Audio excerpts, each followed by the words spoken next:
Game over, man. Game over. Johnny. You're gonna need a bigger boat. So serious. I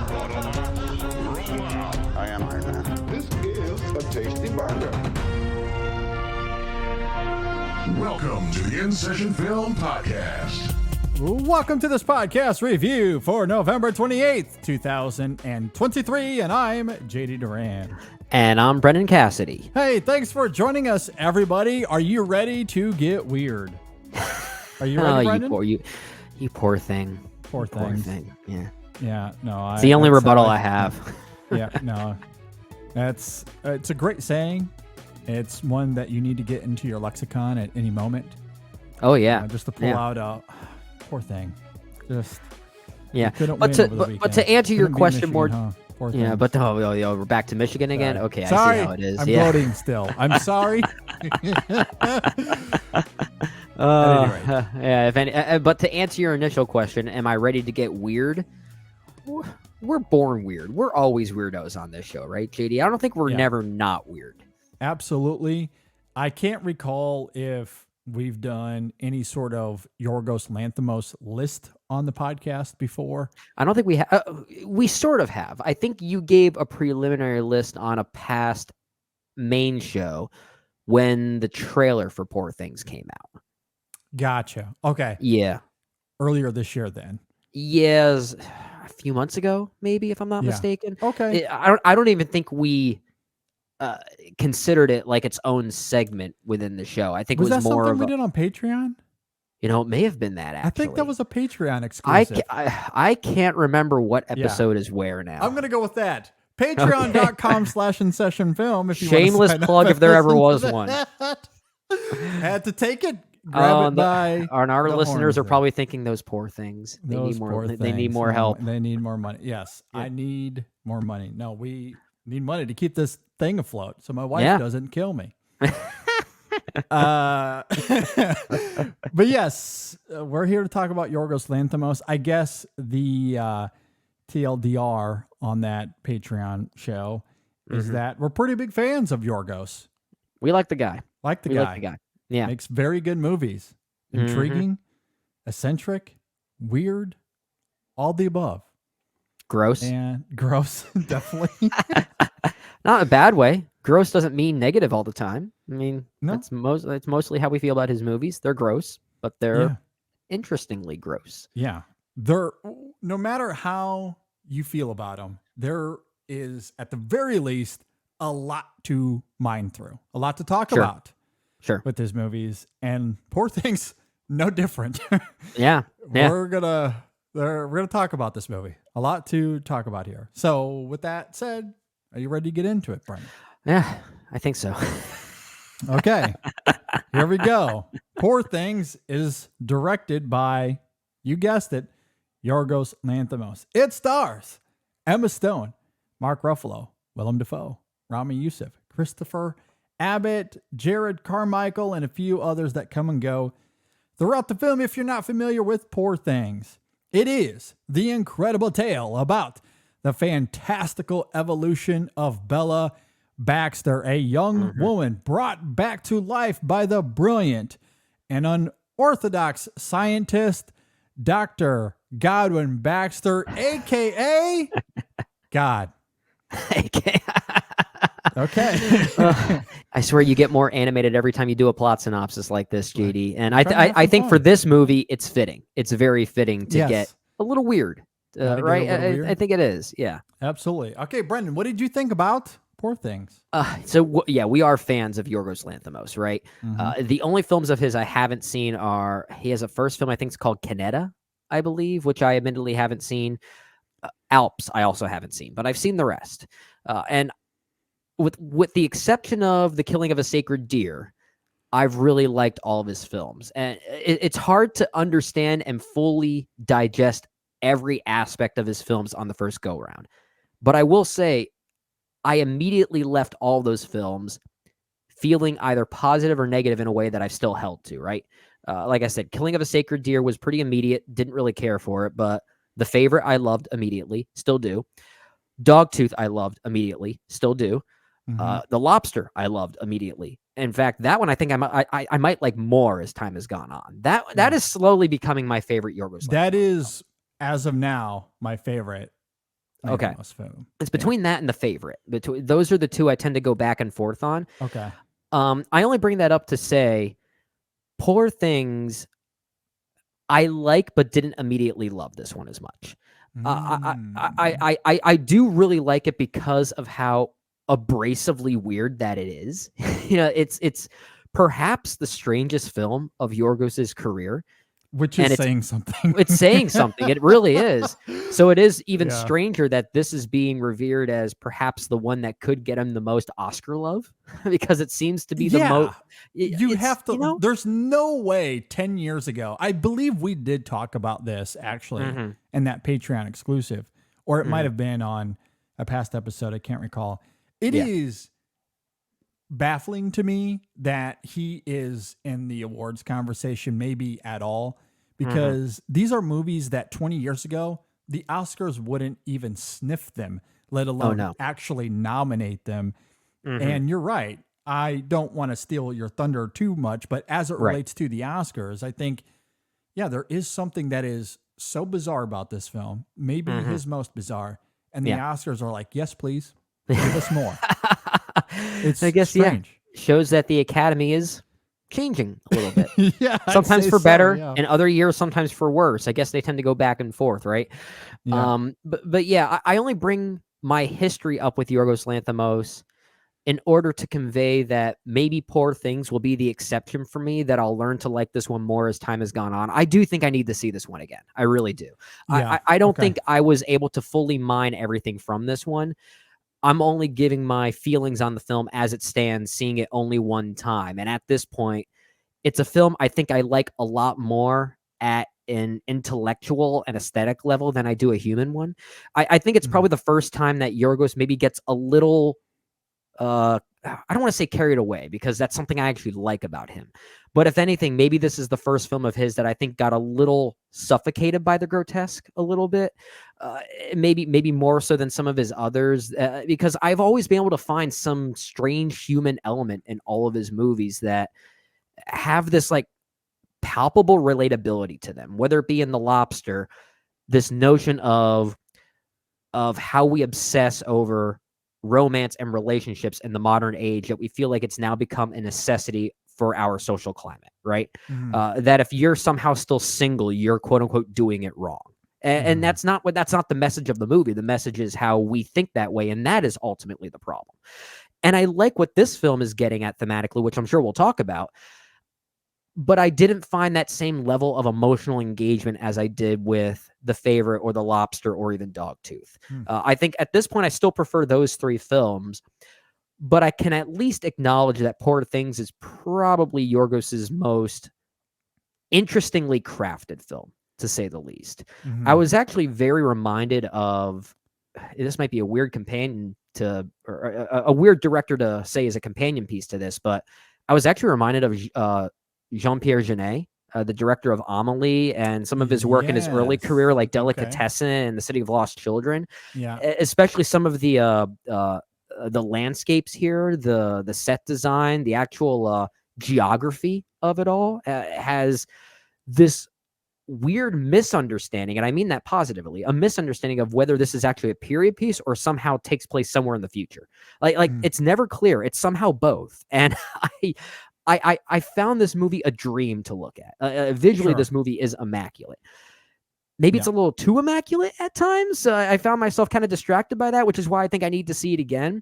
But at this point now, it's not quite my favorite Yorgos film, even if it might be the one I respect the most, because it's the one that really goes there. Okay, that is really interesting to hear.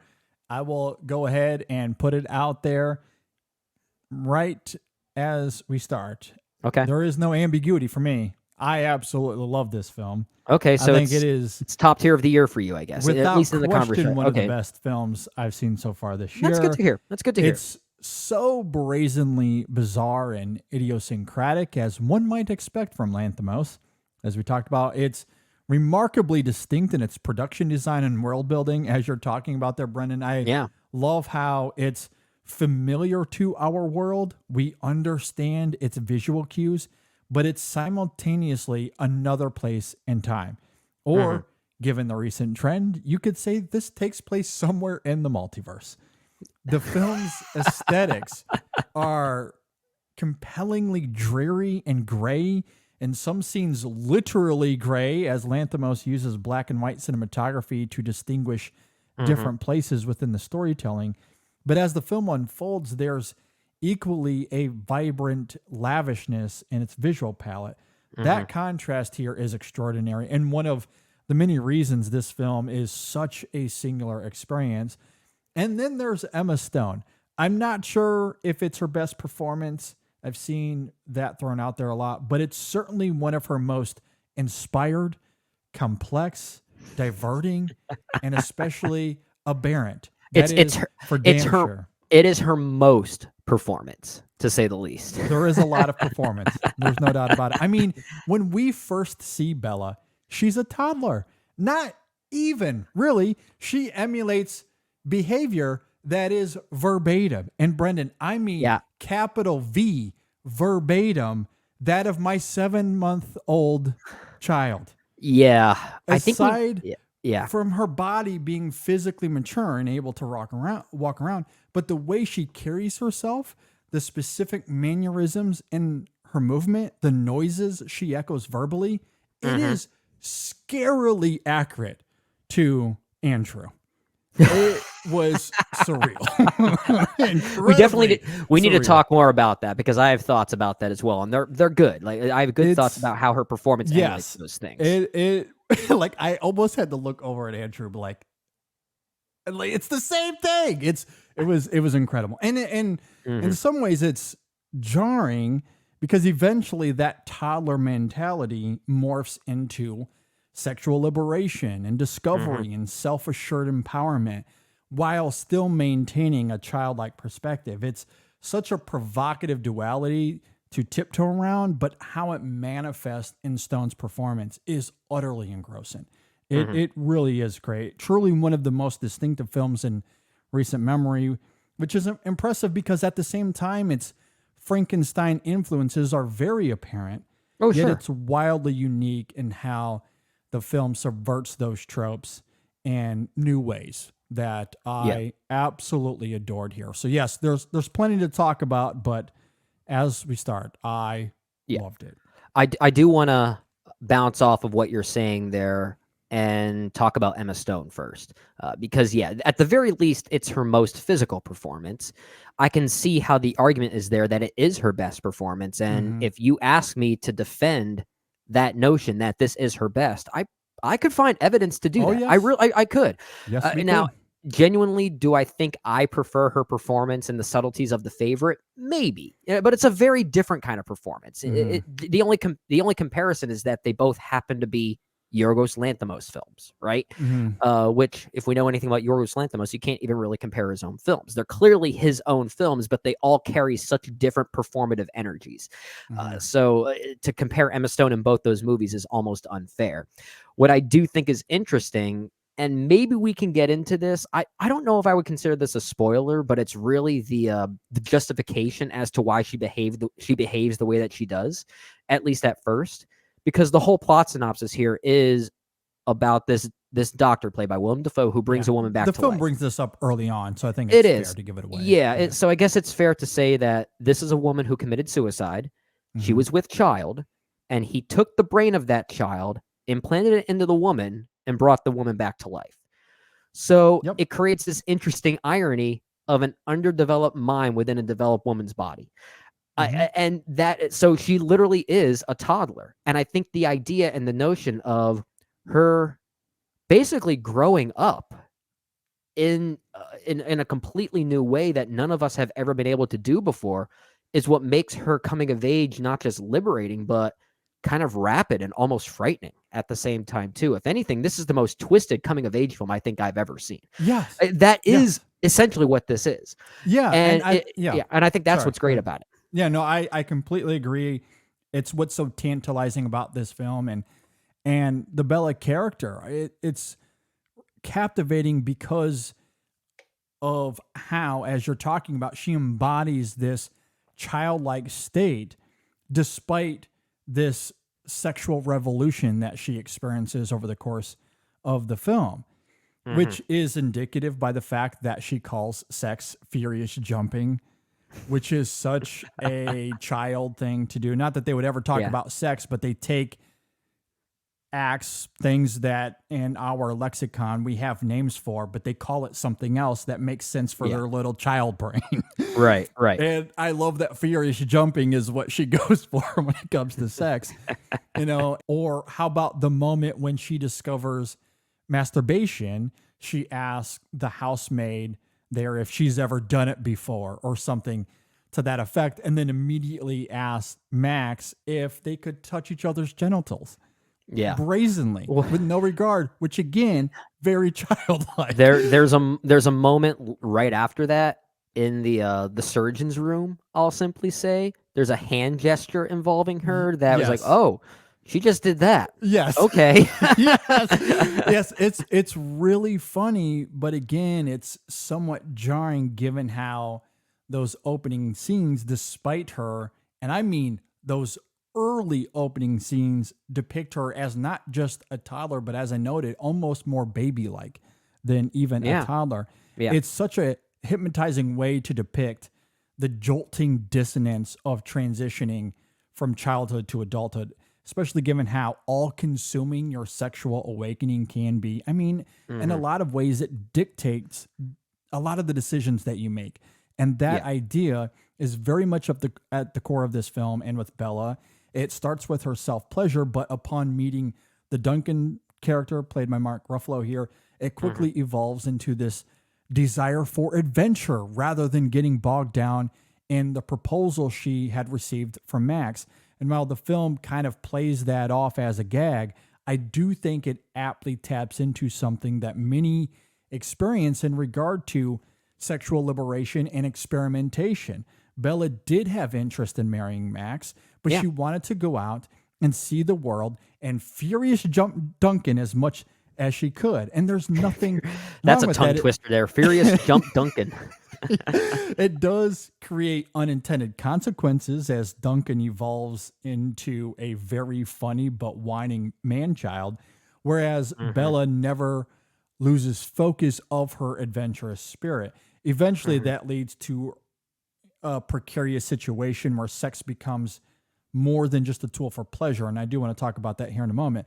But even inside of that, she recontextualizes how sex work can be done. And there's something about her empowerment and foreboding confidence, all while carrying this almost naive optimism that I think is weirdly just extremely compelling and human. It is, and I think there's an interesting idea here with what Yorgos is suggesting around the censorship we sometimes place on sex in general, especially within polite society nowadays, if you want to call it that. But I think he's able to have his, I think he's able to have his cake and eat it too, especially when we get to the third act, showcasing not just the the liberation of sex, especially from a youthful mind like Bella Baxter is, but also the potential dangers and how it could be exploited. Like there's a push and pull there that I do think is thematically fascinating for sure. And it is more fascinating from a human level to at least watch the character of Bella grow into that independence, right? And find that independence in her. And that dynamic between her and Duncan as Duncan becomes slowly more possessive of Bella and how that begins to change. That's even more of a coming of age moment and a reawakening for her as far as how he views her and where those truths start to come out. So yeah, I like it really very much on that intellectual level because it's utilizing its weirdness to say something else, which is what the best Yorgos Lanthimos films do. Yeah, I completely agree with that. And maybe where you and I might differ a little bit here, although I'll be curious to hear your thoughts on a rewatch, because I think where I did find the humanity of this film, or at least where it gets really compelling for me, is regarding Bella's ignorance of the world and how Lanthimos taps into that here. There's a scene where her and Duncan are on this cruise ship, And at one point, Bella finds herself alone with the Harry character played by Jared Carmichael. Who I had no who idea was in this tells- movie. That was I- kind of a shock to me. Yeah, I didn't either. He tells Bella that the world isn't the furious jumping delight she thinks it is. And instead, it's one of horror and sadness, going as far as to show her a scene where lower class folks and their babies are dying in some sort of ditch. What's so striking to me about that sequence, though, is how it taps into, but then subverts the typical Lanthimos ethos that has defined so many of his movies. Horror and sadness, all wrapped up in trying to understand the world around you, is at the heart of all of his movies in one way or another. And here it is introduced to Bella, where it immediately has an effect. And we see her empathy for those folks in the ditch, to the point where she hilariously undermines Duncan by stealing his money to donate it as charity. But the difference between Bella and other characters we've seen in Lanthimos' films is that it doesn't weigh her down. She weaponizes her empathy in a way that bursts with hopefulness and optimism. And honestly, I did not expect that because, one, Lanthimos isn't afraid to lean into bleak sadness.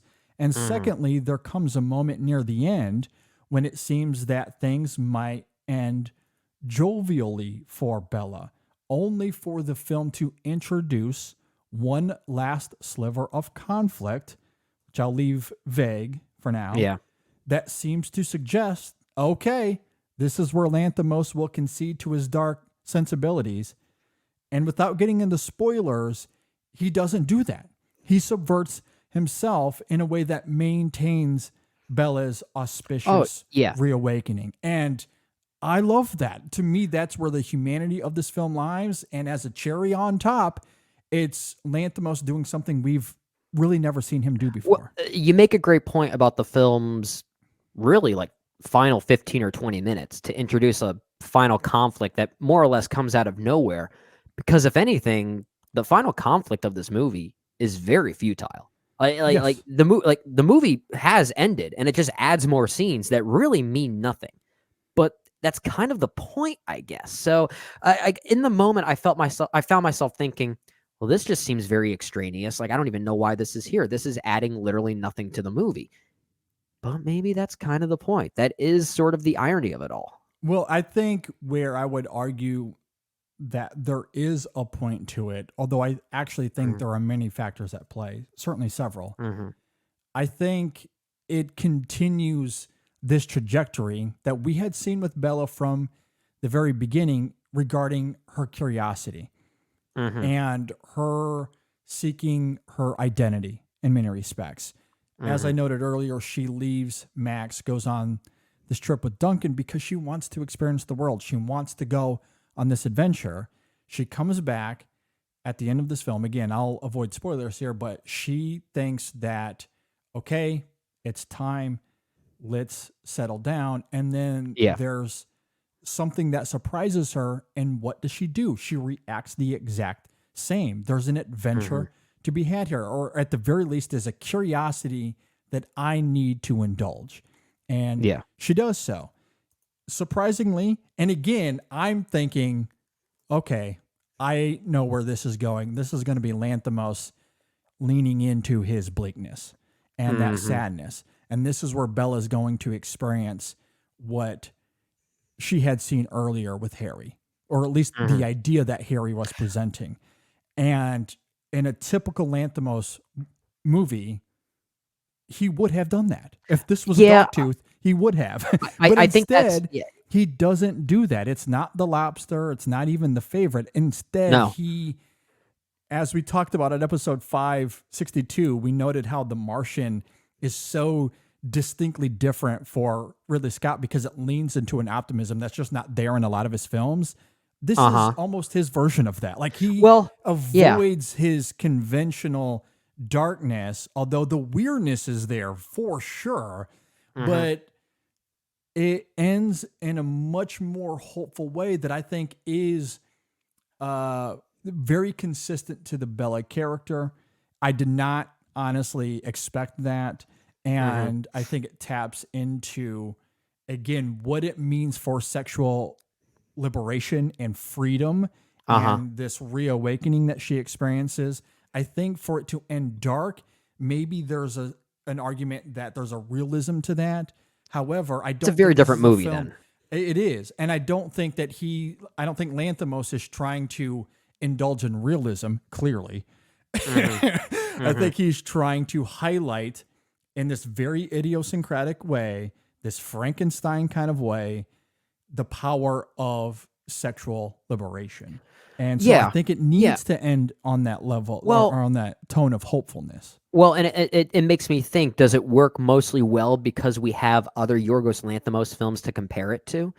Maybe. And that's Arguably. another reason why I want to see the film again, to try and look at it in a vacuum, to think, okay, in its own way, there is purpose to those final 15 to 20 minutes that works in conjunction with its own narrative, and not because it's doing something different for Yorgos, right? Yeah. And I that's am why I wondering said about that. cherry on top. Like, Gotcha. to me, that's just the cherry on top. I still think her ignorance of the world, and again, that duality of Harry showing her the dark underbelly of what reality is for most people, which she clearly isn't living, but she has empathy for. I think she clearly reacts in a way that demonstrates that at her core, there is empathy there. She wants to be a good person. I think we also see this when she turns to, I don't know how to say it without spoilers, but she becomes involved in sex work. I'll say vaguely, I guess, without getting into plot details.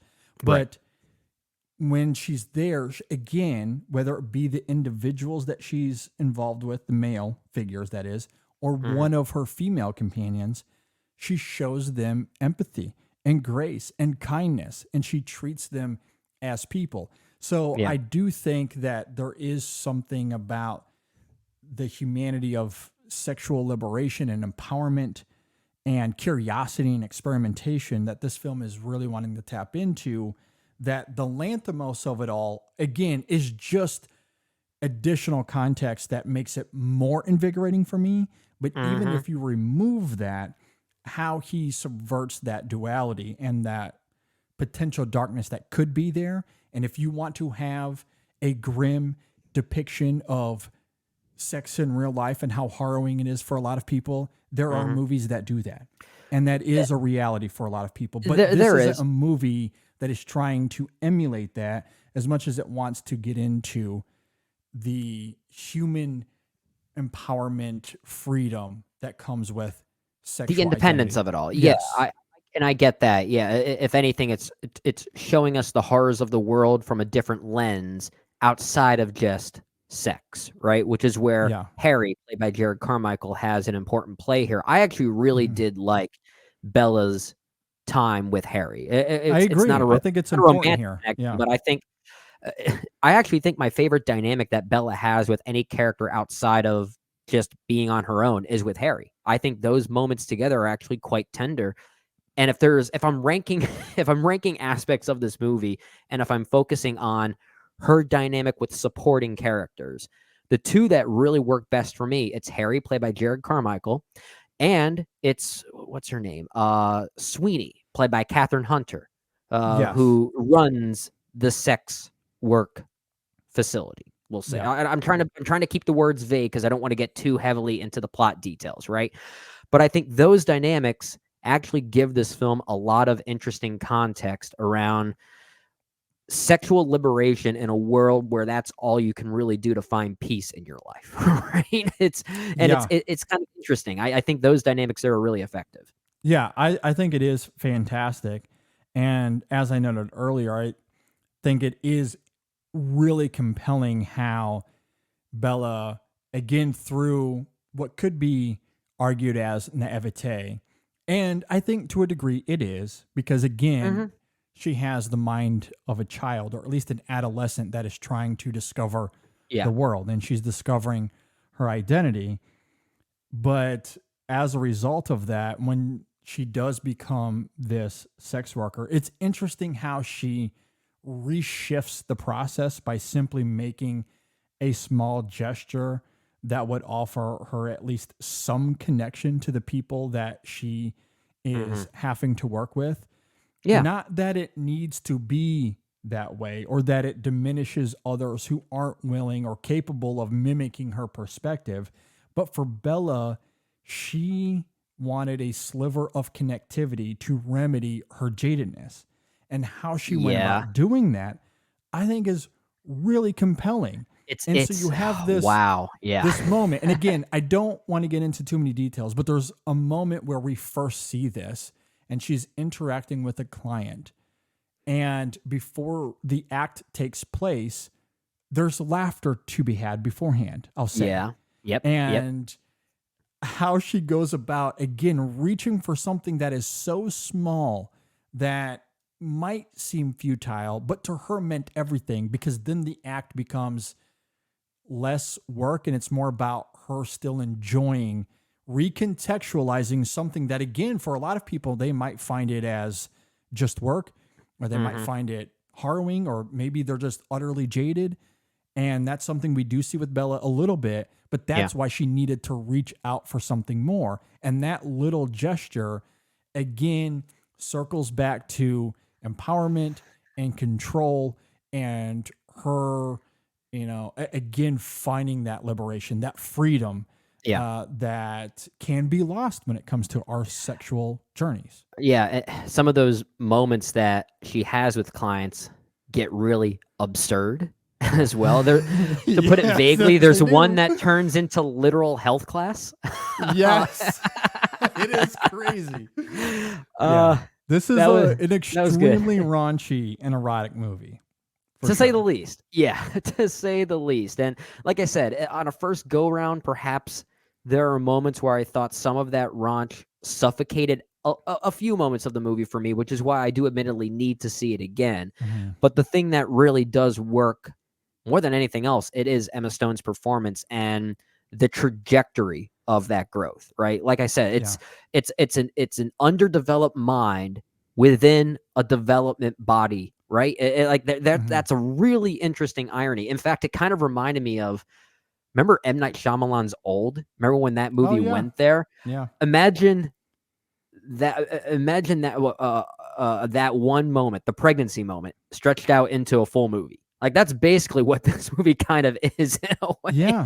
It's a poor comparison, but I'm kind of doing it facetiously. But it's an interesting concept for a movie like this. I agree, and I love how that contrast manifests itself within these ideas of control and autonomy. And I apologize if I feel like I'm beating a dead horse here, but I do think it is important to reiterate and emphasize that Bella did not have any control over her creation. And I do love how that is evoked through her relationship with Dr. Baxter. And I joked about this earlier. She calls him God throughout this film. Yeah. But once she discovers more about herself and that she has an ambition to see the world, her journey becomes one of identity and power. She becomes an active participant in her maturity and growth. She speaks her mind at all times, for better or worse. Oftentimes it does lead to these funny situations. She very adamantly seeks to fulfill these desires that she has. Every step of the way, she finds the reins and makes decisions that help manifest the life she wants. Sometimes it's as simple as leaving the hotel room to go find a croissant, despite Duncan's orders not to leave the hotel room. Or it's as significant as leaving her life behind because she wants to explore her sexuality and doesn't want to get bogged down in marriage. Or it's her stealing Duncan's money to make a donation because she feels it's the right thing to do. Or it's her taking steps to ensure that sex, even as a sex worker, is pleasurable and fulfilling. And that despite the reputation that comes with it, she's more than just her work. The film is wonderfully weird and amusing. But Bella is a striking character because of how she becomes a cautionary tale to the men who want to play God, but in a different way than Frankenstein's monster, whose actions were much more passive and reactionary. Bella is the antithesis of that. And that to me is why Lanthimos' tonal separation here is really moving and rewarding, as it emphasizes the importance of control and autonomy. And you funnel that through the prism of all the world building here and the crazy creations we see and the cinematography. And again, this multiverse Of setting madness. that we're in. Yeah. Of madness. It's just a distinct experience that, I mean, it's only something Lanthimos could kind of do. Yeah, and I will say I like the idea of how the film chooses to crystallize that relationship between Bella and Dr. Godwin Baxter. Right? I like the tender conclusion there. Admittedly, I do wish we got a little bit more of their relationship to maybe justify that a little bit more for me. I think there was something maybe slightly incomplete about getting to that tender conclusion, but I like the idea as a means of contrasting the Frankenstein narrative, as you're talking about. Yes. It does crystallize in a way that is very much the antithesis of what we saw in Frankenstein, because that monster was, in many ways, a victim of simply being judged as an outsider, right? And in this case, Bella is able to basically not only overcome, but push back against that potential judgment and find her independence outside of that, which is what garners her own free will by those final moments. Well, and I also love the juxtaposition that in this film, the monster is actually Dr. Baxter. He's True. the deformed one here, not Bella. Yeah, Bella so there is actually irony there. Bella She's is just a creation. Yeah. She's beautiful. She's gorgeous. She's, someone that people are drawn toward, right? I mean, when Duncan first sees her, he immediately begins to scheme a way to get her out of that house. The next time we see him, he's like climbing up the outside of the house and sneaking into her room. People on the cruise ship, we mentioned Harry, like all of these characters are drawn to the monster. Whereas in Frankenstein, it was obviously the opposite. And I love that Baxter is the one that is deformed. He's the one that's all carved to hell, despite being God. And when you think of God, you don't think of deformed monster, or maybe you do, depending on how you feel about it. Depending on what religion you're on. Yeah, that's a fair point. On where you lean on that. But generally, when we're talking about God in the form of art, it's done with divinity and elegance and, that type of visual, I guess, imagery. And, but that, that's not Baxter. That's not the Christ-like iconography we tend to associate with him, right? Absolutely. Instead, he is Frankenstein here. He's the one that's been chopped to pieces.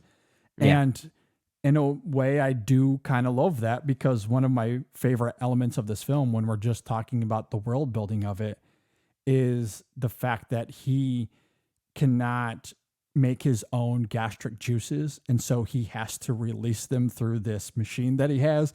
And Defoe's groaning in order to do that. I had no idea what that was. And then he blew a bubble. It's just so good. Like, I love that. I mean, the first time he just does it out of nowhere and you're like, what the hell? And then he explains what it is, but it still happens a couple of times throughout the film. And I just laughed. I admittedly laughed. Good. Yeah, I admittedly laughed. And that's the thing. Like, even though I feel like at first, my first viewing was maybe a little bit suffocated by the grotesque, I can't help but deny that I did chuckle at a lot of it. So if that is the mere intent to sort of function as a grotesque comedy in many ways, then the movie does succeed, at least in a superficial way like that. I agree. I mean, I loved the world building here because of how it looks, the lavishness of it, again, the weirdness of it all. I mean, this is a film that initially looks like 19th century Victorian London. Yeah. But as we noted earlier, it becomes apparent very quickly that it's not our world. It's much more surreal and off kilter.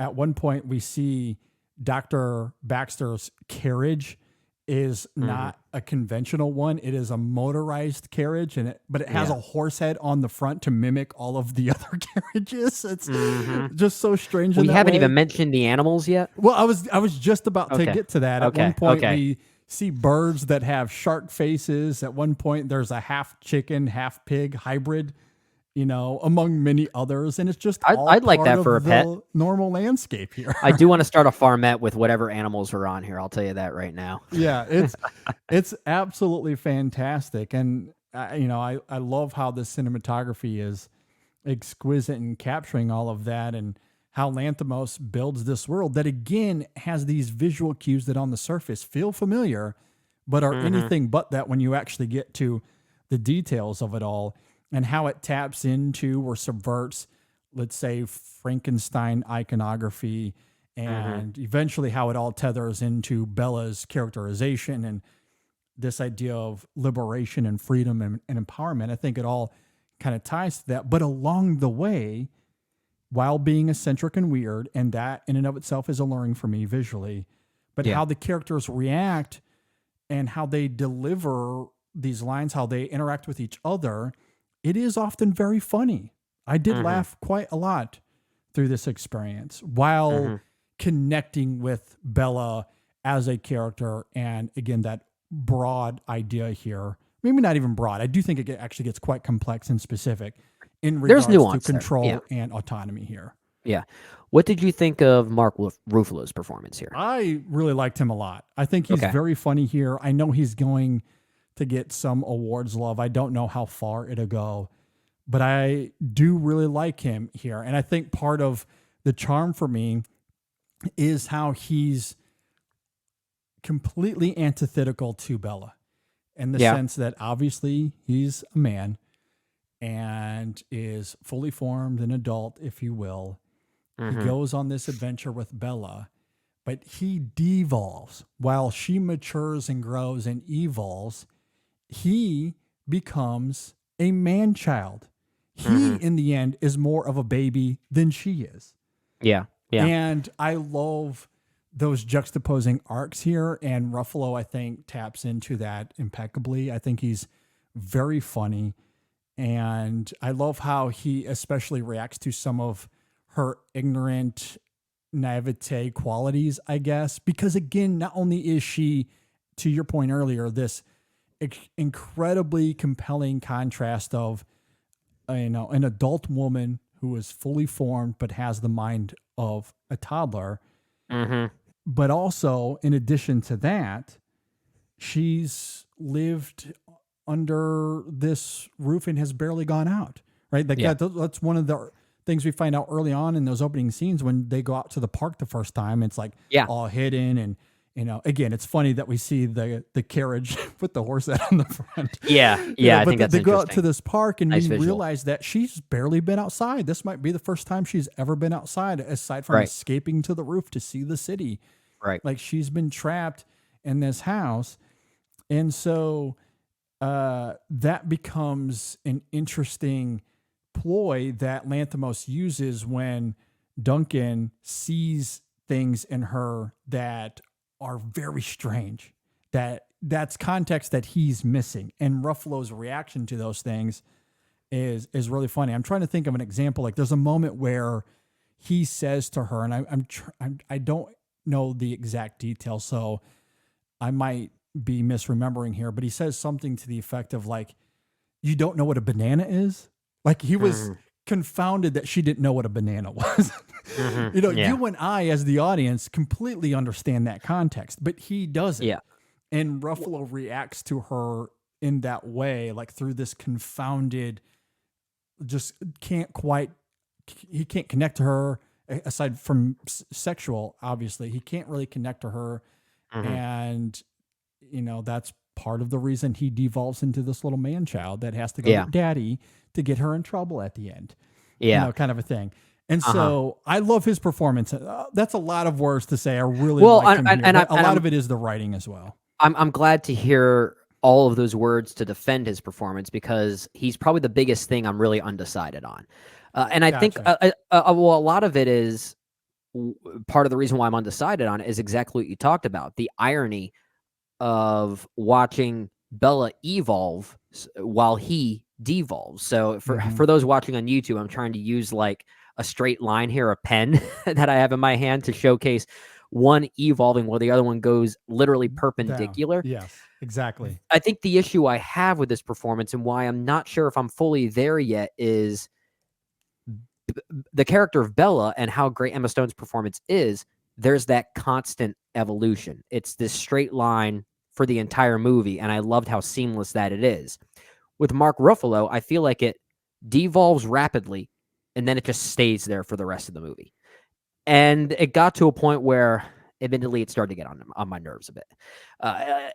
And that could be more of a me thing. I feel like that. I mean, what's the opposite of evolution? Devolution? Devol? I don't know the word for that. Sure. The way he devolves is pretty sudden for me. So as if it's maybe Yorgos's way of saying, I like the man baby stuff. I think it's funny. Let's cater to that and emphasize that.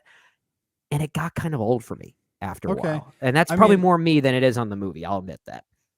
I certainly did not have that experience. I would argue that it's not that sharp of a drop off. I do think there is a little buildup in getting there. To me, the drop off really comes when we get to the moment, as I alluded to earlier. And I guess maybe it was a little bit of a spoiler in hindsight, so I apologize. But it's the moment where she takes his winnings from the casino and donates them, which I think has incredible implications from Bella's perspective, as I noted earlier, because of that whole sequence with Harry that is spectacular. I'm with you. Draws out so much humanism in this film. So from Bella's perspective, it's really great. To me, that's the moment where he completely jumps off a cliff. That to me is when he is reborn, if you will, as a man baby. Man baby. Yeah. Now, there is certainly, to your point, a devolving of the character from when we first meet him and they go on this journey and they go out eating croissants and donuts or whatever they're eating there in that scene in Paris, I believe it is. Yeah, and by that point, again, sorry to cut you off, but I feel like it's by that point where I feel like, okay, we've exhausted everything we can from this character. So when we keep getting that humor, oh yeah, like by the park bench scene, and then there's the moment where he's on his knees, Bella, which is in the trailer. I was like, okay, now you're just beating a dead horse. No, sorry, so sorry. I might have misspoke then about Paris. Okay. Because I was referring to the moment when they first go on the journey, when they Alexandria I think might be the first stop. Maybe that's I think Alexandria is the first stop. They go out eating croissants and other desserts, and that escapade I did like. Yeah, that is fantastic. That I thought was pretty good. So they have their moment of intimacy, right, where they have sex a couple of different times. And it leads to that moment where she lingers out again to find a croissant on her own. And it's great for the reasons we noted earlier. But that's the moment where Duncan is starting to understand there might be a little something off here. But it's sudden, or it's subtle, excuse me. Like he's just initially finding some things out. And then he takes, admittedly, a little bit of a drastic action where he essentially kidnaps her and they go on this cruise. But initially on the cruise, he's a little suspicious, but he's not man baby yet. And then over the course of the cruise, things certainly escalate. But I don't think it ever reaches a crescendo until you get to the I lost all my money. And then at that point, yes, he's full on man baby the rest of the movie. I mean, yeah, there's but a point where he's only in like 2 other scenes from there. Even so, some of those were so loud that I was like, it just felt like, okay, pushing the button more. Do you get it? I don't know if you get it yet, but and that's where I started. Okay, now I get the point, Yorgos. I don't need to see him anymore. It's a taste thing. Maybe the humor, that type of humor, doesn't always land with me as it does maybe for a lot of other people. So if it did land for me, I probably wouldn't be criticizing it at all. Well, again, I like that it escalates. It gets to the point where we understand the contradicting arcs of the two characters. They get off the boat. There's the moment there between the two of them. And then we only see him 2 other times. The moment where he's crying when she's at the window, as you see in the trailer, that's certainly quintessential man baby. And then the next time we see him is with another character when it introduces this last conflict that we talked about earlier. But what I love about the inclusion of Duncan there is, again, the childlike presence of him. I didn't mind he's that. hiding behind him like I'm a child. This is daddy. Yeah. I had to tell on you. Yeah, And but so to me, it fits the trajectory of the film. that I didn't mind there. It's more the vocal scenes there, but there's also a scene on the park bench leading up to him on the knees that we see in the trailer, where money and conversation of money is involved before this sex work plot line becomes introduced. Yeah. Even that, I'm thinking, okay, you're still beating a dead horse a little bit here, because I feel like by that point we've gotten to the crystallization of that character. And again, if I found that type of humor that Duncan is emulating interesting, then I probably wouldn't have anything to criticize, like I said. But it got to a point where it was maybe just a little grating for me, but it's a small thing. It's maybe just one of those added attributes where I found myself sort of leaning more into the grotesque and the aesthetic of it all, as opposed to everything that's going on humanly with Bella. And I'm able to get more of those human attributes from other Yorgos films, which is why I admittedly need to give this one another go. But I will say one thing I do love about Duncan and those early sequences in, I guess it's Alexandria, which we were talking about earlier with the desserts, the sharing of the desserts, some of the scenes at I guess it's at a ball or some type of party, some type of high class event. One thing I love about the inclusion of Duncan is to help justify the high concept nature of this narrative. That juxtaposition between the two of them and his understanding of normalcy and Bella's misunderstanding of it, his inclusion helps make some logical sense of it all. I remember watching the trailer for this movie, knowing what the movie was about. And there's that joke where Bella hears a baby in the background saying, I must go punch that baby.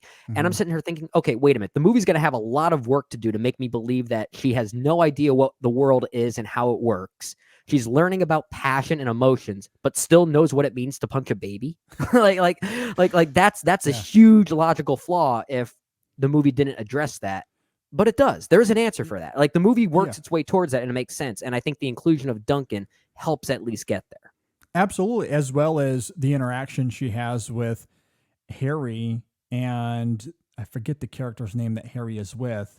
Oh yeah, I should older have looked lady this up beforehand. Yeah. But her interactions with those characters do, to your point, exhibit that contrast in how Bella sees this world in a very naive, again, childlike way. The where Martha she doesn't know character, played by Hannah Shagula. I am probably mispronouncing that name, but what else have I seen her in? She looks so familiar. Yeah, very good. I loved her presence here. Yeah.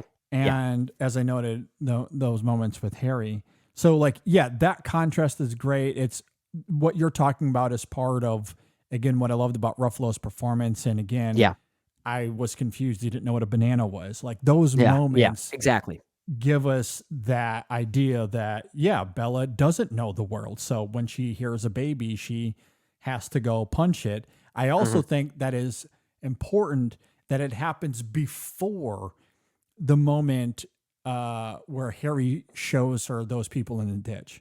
And we see Bella's empathy come out in a much more vivid, palpable way there, because the punch the baby in the face moment makes no sense coming after that sequence. I agree.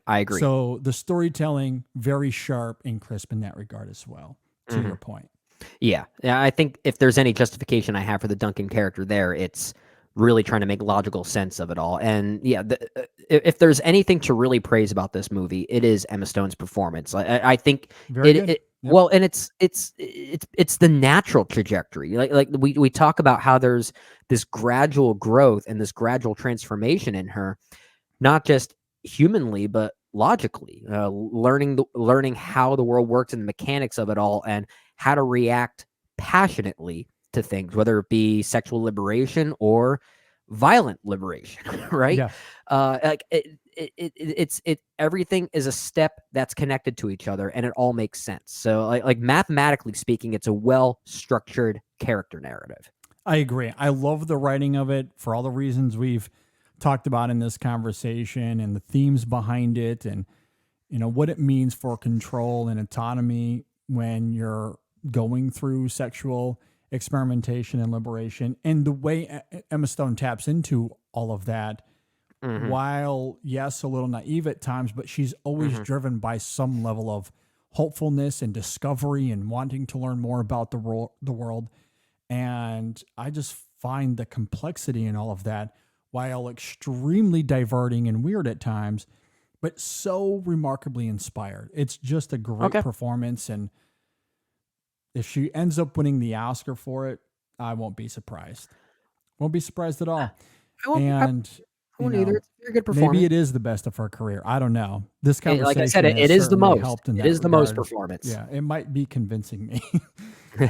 Either way, it's certainly one of her best. I love this film. Do you have any final thoughts?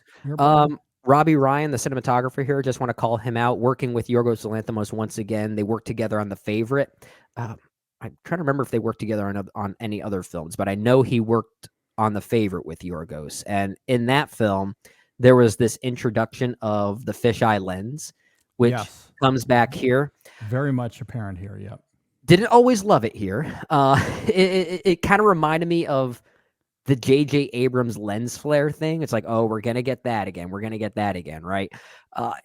I feel like it may have been overutilized a little bit here, but and again, like if it sounds like I'm nitpicking on a few things, it's different elements that made me feel like I was being a little bit more suffocated by the aesthetics and the grotesque, a little bit more so than other Yorgos Lanthimos films. I feel like there are just some of these small things that compounded a little bit, which is why at this point, I still do prefer The Lobster, The Favorite, and Dogtooth, at least over this one. Okay. But I do need to give this one another go because there is a lot to mine from this one, a lot to marinate on. And I could see myself liking this one a little bit more as time goes on. I'm just not quite there yet, even though I do think it is actually one of the better movies of the year so far. It just might not end up in my top 20. Yeah, I love this, as I noted. I do agree with you. The cinematography here, on the whole, is exquisite.